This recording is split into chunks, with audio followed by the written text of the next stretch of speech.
बोले ही देवी, यदि आप वर देना चाहती हैं और मैं भी यदि वर पाने योग्य हूँ तो मुझको पहला वर तो यही दीजिए कि आप इस त्रिलोकी का कभी त्याग न करें और हे समुद्र संभवे, दूसरा वर मुझे यह दीजिए कि जो कोई आपकी इस स्तोत्र से स्तुति करे उसे आप कभी न त्यागे।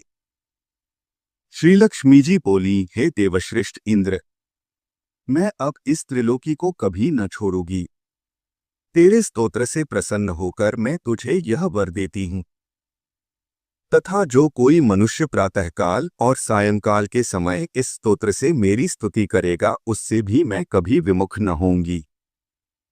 श्री पराशर जी बोले, हे मैत्रेय, इस प्रकार पूर्व काल में महाभागा श्री लक्ष्मी जी ने देवराज की स्तोत्र रूप आराधना से संतुष्ट होकर उन्हें ये वर दिए। लक्ष्मी जी पहले भृगुजी के द्वारा ख्याति नामक स्त्री से उत्पन्न हुई थीं, फिर अमृत मंथन के समय देव और दानवों के प्रयत्न से वे समुद्र से प्रकट हुई। इस प्रकार संसार के स्वामी देवाधिदेव श्री विष्णु भगवान जब जब अवतार धारण करते हैं तभी लक्ष्मी जी उनके साथ रहती है। जब श्रीहरि आदित्य रूप हुए तो वे पद्म से फिर उत्पन्न हुई और पद्मा कहलाई, तथा जब वे परशुराम हुए तो ये पृथ्वी हुई। श्रीहरि के राम होने पर ये सीता जी हुई और कृष्णावतार में श्री रुक्मिणी जी हुई। इसी प्रकार अन्य अवतारों में भी ये भगवान से कभी पृथक नहीं होती।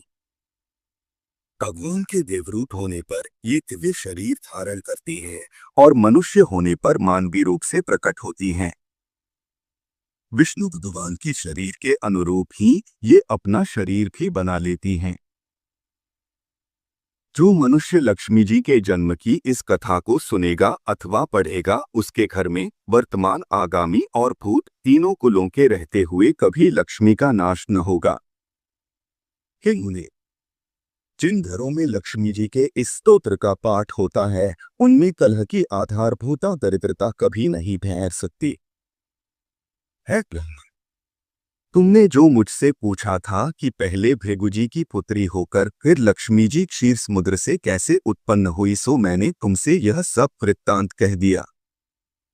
इस प्रकार इंद्र के मुख से प्रकट हुई यह लक्ष्मी जी की स्तुति सकल विभूतियों की प्राप्ति का कारण है।